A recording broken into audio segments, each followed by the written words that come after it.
dan umroh ke Mekah dan Madinah.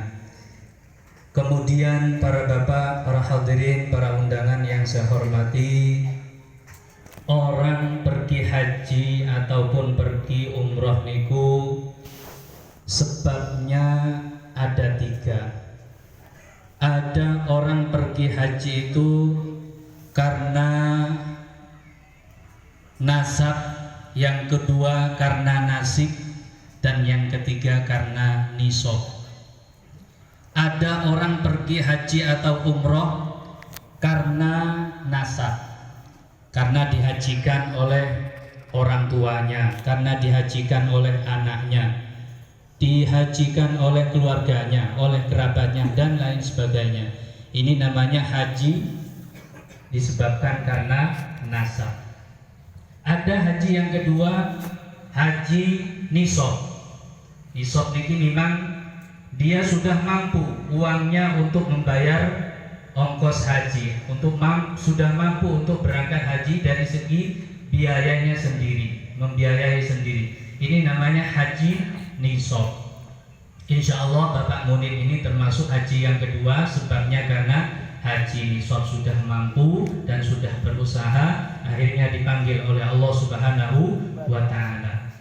Tetapi di dalam sampai berusaha untuk pergi haji niki ada bukti dari usaha kita nopo dengan sampean daftar dulu. Kalau sudah mampu niku langsung daftar. Masalah antrinya berapa tahun, berapa puluh tahun itu nanti Allah yang akan menentukan. Kalau sampean sudah takdirnya Allah akan dipanggil tahun depan, walaupun menurut logika antrinya beberapa puluh tahun, mungkin saja orang yang nulis nanti ketelisut nulis namai panjenengan, akhirnya sampean yang dipanggil. Banyak cara Allah untuk memanggil hambanya pergi ke Mekah dan Madinah, dan itu tidak bisa diukur dengan logika, dengan akal. Yang penting kita sudah usaha. Jadi diantara usahanya nopo, kalau sudah mampu mendaftar langsung daftar. Ibarat orang pergi ke puskesmas untuk berobat, kemudian nggak daftar, kira-kira dipanggil nopo boten? Nggak daftar. Yang datang telat langsung daftar, akhirnya dipanggil duluan. Loh, aku tidak dipanggil-panggil. Aku sing disian gak dipanggil-panggil. Iki sing keri kok dipanggil dhisik, wong sampean gak daftar. Paham nggih? Jadi daftar dulu. Maka insya Allah masalah panggilan itu kita serahkan pada Allah Subhanahu wa Ta'ala. Itu yang kedua. Jadi sebab orang berangkat haji, yang pertama karena nasab, yang kedua karena nisab, dan yang ketiga karena nasib. Kadang dari segi nasab nggak ada yang menghajikan keluarganya, kemudian dari segi nisab tidak mampu untuk biaya untuk mendaftar ongkos haji, tapi karena nasib sudah baik dipanggil oleh Allah, ada saja orang yang menghajikan, ada saja jalan untuk dia bisa pergi haji dan umroh. Ini namanya haji nasib. Kemudian para bapak, para hadirin, para undangan yang saya hormati, ketika orang sudah sampai ke Mekah Madinah, tujuannya, kalau tadi sebab orang berangkat ada tiga, sekarang tujuannya orang pergi haji atau umroh ke Mekah Madinah itu juga ada tiga tujuan, sebagaimana disebutkan oleh ba'dul ulama. Niat orang pergi haji dan umroh ini, apalagi di akhir zaman, itu ada tiga macam. Yang pertama, ada orang pergi haji dan umroh niku karena litanazzuh, untuk rekreasi. Jadi sampai ke Mekah Madinah hanya jalan-jalan saja, fokusnya untuk nopo, jalan-jalan, untuk selfie depan Ka'bah, selfie di Raudhah, selfie. Jadi nggak ibadahnya mungkin hanya sedikit, lebih fokus pada rekreasi, mencari hiburan. Jangan sampai kita pergi haji atau umroh niatannya tujuannya karena untuk menghibur diri atau rekreasi. Ini niatan yang tidak benar. Dikhawatirkan nanti haji umrohnya bukan haji yang mabrur, bukan umroh yang makbulah. Itu yang pertama, niatnya orang haji karena litanazuh, karena untuk berrekreasi, untuk mencari hiburan.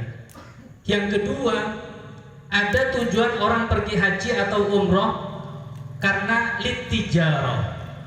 Untuk nopo? Untuk dagang. Karena di sana niku harga rokok satu bungkus niku 25 rial. Dulu ketika saya ke sana, 25 rial itu uang Indonesia kira-kira 100.000 satu bungkus. Berapa kali lipat niku?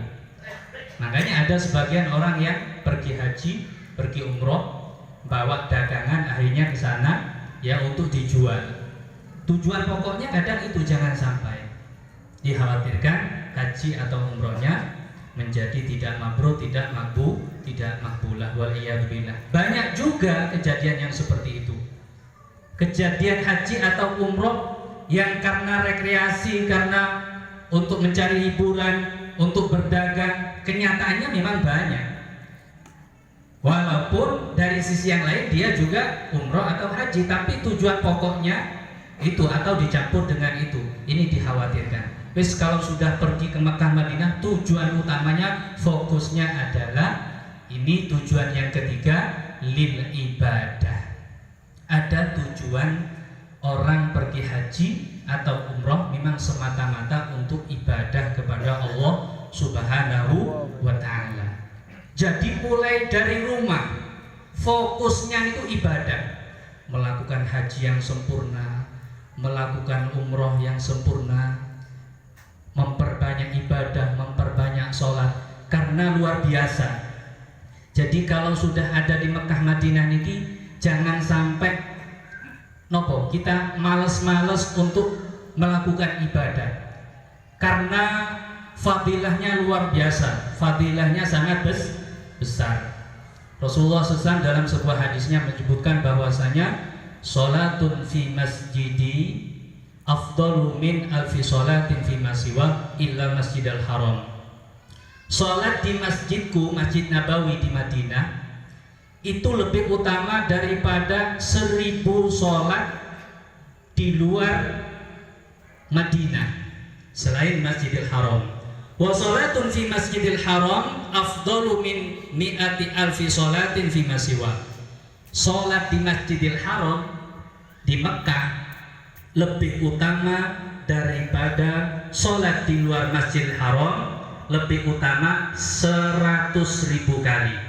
Kalau di Madinah lebih utama 1000 kali, di luar Madinah, di Indonesia. Kemudian kalau di Masjidil Haram di Mekah, kita sholat 1 kali lebih utama daripada kita sholat di Indonesia 100.000 kali. Cuma jangan disalah artikan, jangan sampai salah paham. Nanti wis tak sholat yang banyak di Mekah Madinah, akhirnya dihitung satu sholat di Madinah 1000 di luar Madinah, bagaikan sholat lebih utama daripada sholat 1000 di Indonesia. Di Masjidil Haram sekali sholat lebih utama daripada 100.000. Engkau mulai toko haji pulang ke Indonesia moro apa? Kemudian pray sholatnya. Ditanyakan sama tetangga, kok pray sampean? Oh, aku duwe celengan sholat akeh. Di Madinah ping piro sholat? Satu sholat berlipat menjadi 1000 kali. Di Mekah satu sholat berlipat menjadi 100.000 kali. Sik susuk, sik akeh simpenan sholatku. Jangan begitu. Ini namanya kata ulama min babil fadilah, hanya keutamaannya saja, tidak mampu menggugurkan kewajiban sholat kita setiap hari, baik itu satu sholat pun tidak dapat menggugurkan kewajiban sholat dalam setiap waktunya. Ini hanya keutamaan saja, tidak dapat menggantikan setiap hari. Kemudian para bapak, para hadirin yang saya hormati, perlu kita ada usaha ketika kita dikasih oleh Allah kelebihan harta. Jadi walaupun sekarang kenyataannya kalau daftar niku antriannya puluhan tahun, tetapi minimal sampean sudah ada usaha.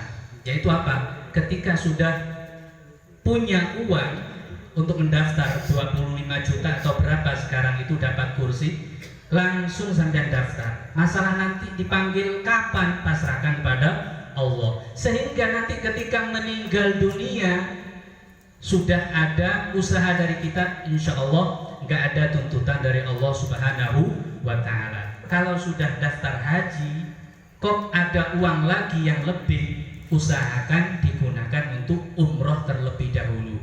Karena indah Syafi'i, menurut Imam Syafi'i, umroh itu wajib hukumnya dalam seumur hidup satu kali. Jadi umroh pertama itu wajib. Umroh selanjutnya, kedua, ketiga, dan seterusnya niku hukumnya sunnah. Jadi pertama kalau kita bisa daftar haji, daftar dulu. Kalau masih ada uang, umroh yang pertama juga wajib. Dan para bapak, para hadirin, eman-eman, saya sangat menyayangkan sekali ketika ada orang uangnya banyak, punya harta banyak, punya aset yang banyak, tapi nggak pernah ke Mekah, ke Madinah, nggak pernah umroh, minimal lah umroh. Kenapa? Karena ketika kita pergi ke Mekah, Madinah, di sana adalah tempat napak tilasnya para nabi, terutama Nabi Muhammad SAW. Di sanalah Nabi Muhammad dilahirkan. Di sanalah Nabi Muhammad SAW menyebarkan agama Islam di Mekah, kemudian hijrah ke Madinah. Dan banyak makom-makom mustajabah di sana, tempat-tempat yang sangat mustajab di Mekah maupun di Madinah. Sangat disayangkan sekali ada orang sudah punya uang banyak, sudah setiap hari pontang-panting, jadi siang malam kerja, punya uang lebih untuk haji atau umroh, tapi nggak pernah haji, nggak pernah umroh, nggak pernah ke Mekah, Madinah, kemudian kedisian meninggal dunia. Eman sekali, sangat disayangkan.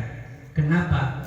Jerih payah sampean kerja belum dinikmati, terutama untuk ibadah kepada Allah secara nyata yang dikatakan oleh ulama ibadah badaniyah dan maliyah, ibadah badan dan harta, yaitu pergi haji dan umroh. Sangat disayangkan. Padahal seandainya kita pergi umroh mampu, ternyata kita nggak daftar-daftar, nggak pergi-pergi ke Mekah, Madinah, nggak umroh, nggak haji, akhirnya kedisian meninggal dunia sampai nggak pernah melihat Ka'bah, nggak pernah ziarah ke Rasulullah Sallallahu Alaihi Wasallam. Sangat disayangkan, eman sekali pontang-panting kita setiap hari kerja, tapi nggak pernah sampai ke Mekah, Madinah, nggak umroh atau nggak haji, minimal lah umroh.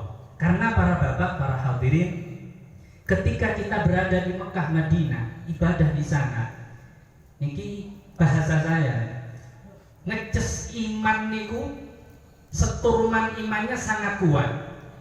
Cesana iman ini sangat kuat ketika ada di Mekah dan Madinah, baik haji maupun umroh. Jadi ketika melihat Ka'bah, kalau sampean selama seumur hidup gak pernah haji atau umroh ya, gak pernah ke Mekah, Madinah, sholat hanya membayangkan Ka'bah, hanya melihat gambar Ka'bah saja, gak pernah melihat nyatanya, hanya mendengarkan cerita Rasulullah, gak pernah ke masjid Rasulullah, gak pernah ke kuburan Rasulullah SAW. Ini kurang kuat. Ketika sudah nyampe ke Ka'bah, melihat secara langsung, nyampe ke masjid Rasulullah secara langsung, bisa berziarah Rasulullah, tidak hanya sampean selama ini hanya mendengarkan kisah Ka'bah, kisah Mekah, kisah Madinah, kisah Rasulullah maupun kisah Islam, tapi sampean bisa merasakan dengan badan, bisa melihat dengan mata kepala, bisa melihat langsung secara dan itu strumannya, kemudian di dalam ngecas iman kita itu sangat kuat, sehingga iman kita itu ketika sudah pergi haji dan umroh kekuatannya sangat luar biasa. Makanya yang terakhir saya pesan ini buat bekal kepada Bapak Munib ketika berangkat ke sana, fokus niatannya ibadah kepada Allah Subhanahu wa Ta'ala. Perbanyaklah sholat di Masjidil Haram, Masjid Nabawi, kemudian sebisa mungkin mencari tempat-tempat yang mustajab seperti Multazam. Kalau di Madinah itu namanya Raudhah, sebisa mungkin pergi ke sana, kemudian melantunkan doa yang paling sambat inginkan, insya Allah sangat dikabulkan oleh Allah Subhanahu wa Ta'ala. Semoga Bapak Abdul Munib diberikan kelancaran oleh Allah Subhanahu wa Ta'ala, mulai berangkat sampai ke Makkah, sampai melakukan haji dan umroh, kemudian nanti selanjutnya ke Madinah dan pulang ke tempat ini diberikan kemudahan kelancaran oleh Allah Subhanahu wa Ta'ala, dan semoga hajinya dijadikan oleh Allah haji yang mabrur, yang mana dikatakan oleh Rasulullah, al-hajjul mabrur laisa lahu jazaa'un illal jannah. Kalau sudah haji mabrur maka balasannya pasti dijamin masuk surga. Bahkan di dalam kitab Taqrirus Sadidah itu dijelaskan fadilahnya haji mabrur mampu menghapus dosa-dosa kecil maupun dosa-dosa besar sekalipun. Dan semoga kita yang mendoakan, yang menghadiri undangan beliau juga mendapatkan keberkahan dari Allah Subhanahu wa Ta'ala, dari Rasulullah sallallahu alaihi wasallam, sehingga kita ditakdirkan di kemudian hari untuk pergi ke Mekah Madinah melakukan haji dan umrah fi lutfin wa afiyah ila hadratin Nabi Muhammadin sallallahu alaihi wasallam. Al-Fatihah. A'udzu billahi minasyaitonir rajim. Bismillahirrahmanirrahim. Alhamdulillahirabbil alamin arrahmanir rahim maliki yaumiddin. Iyyaka na'budu wa iyyaka nasta'in. Ihdinas siratal mustaqim. Siratal ladzina an'amta 'alaihim ghairil maghdubi 'alaihim waladdallin.